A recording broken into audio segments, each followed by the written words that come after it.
Well, let's take a look at what's been happening at the DNC. This is what former US President Barack Obama had to say.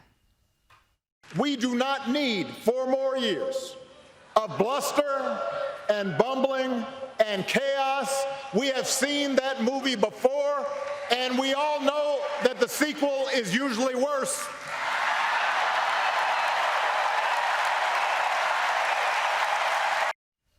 Why are the Democrats so obsessed with targeting Donald Trump?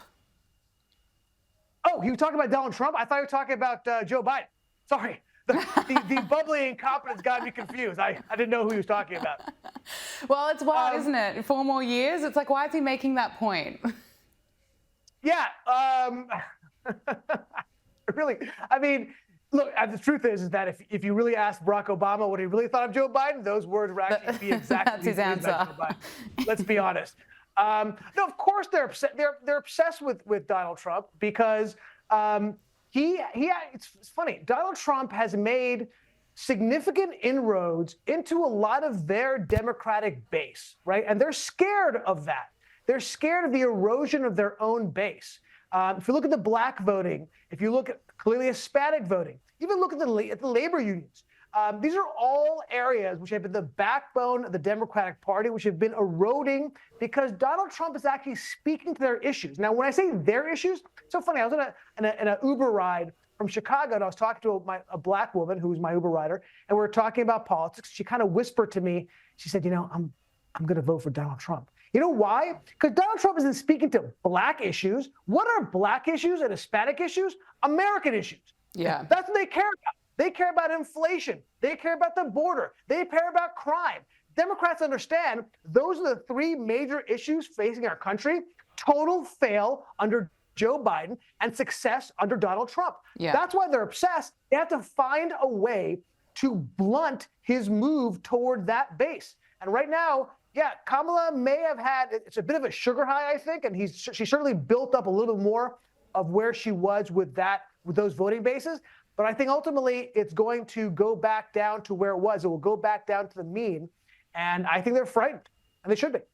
Well, to your point, it's been revealed that the US added far less jobs than what was initially reported. According to new figures released by the Bureau of Labor Statistics, total employment in March was more than 800,000 lower than what had been reported. That is a massive difference.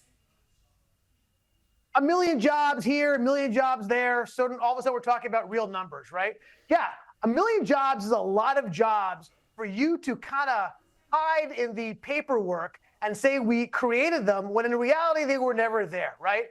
No, it's a big deal. And it does speak to a larger issue on the complicity of these numbers, of the people compiling these numbers. It's very convenient that when they were in a dogfight with Donald Trump, those jobs somehow were created. By the way, I also want to point out that, yes, there has been job growth, but the vast majority of job growth in this country has been in the public sector and in healthcare. Those are the major places where the job growth has been, where the government has been doling out money, by the way, compounding inflation, because as we expand government, obviously, we're spending more of our taxpayer dollars, which increases inflation, and we increase the entire cycle. And by the way, also, now those jobs suddenly, they appeared at one point, now they disappeared. You know what that's going to do? That's going to create pressure on the Fed to reduce interest rates at a time where people are saying interest rates are too high. And all of a sudden, right before the election, interest rates are coming down. Easy money is going to be coming back. By the way, obviously going to compound inflation, but that's down the line. They're not worried about that 3-4 months from now. They're never worried. The Democrats are never worried about what's going to go on in the future. They're worried about the moment. They're in the moment. And they're looking to reduce interest rates so people can pay less money on their mortgage, feel like they have some more money. All of a sudden, magically, it's all going to come together for the election.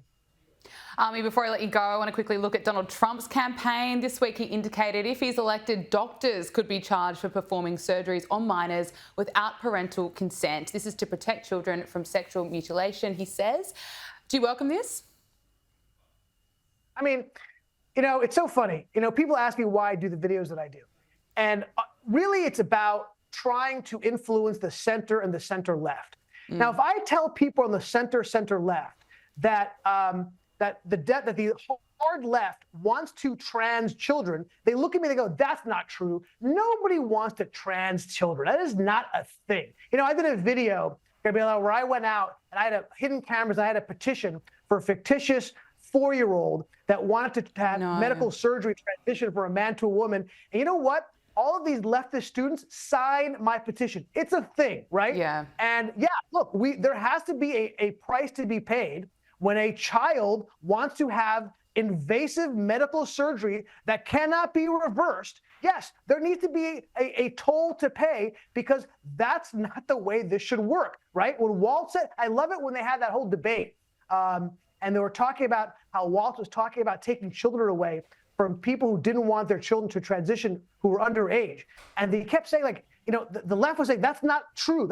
It is true. Yeah. Look, sometimes what we say on the right isn't true, or they say the left isn't true. I like to dig into the details. I looked into it. No, the courts could actually take your child away. They were trying to push this through. They didn't, thankfully, but they're trying to push it through so you could take a child away. That's the reality. And yes, I think there should be a penalty. Ami, well done and well said. Keep up the great work. And thank you so much for joining us on Power Hour. Always my pleasure.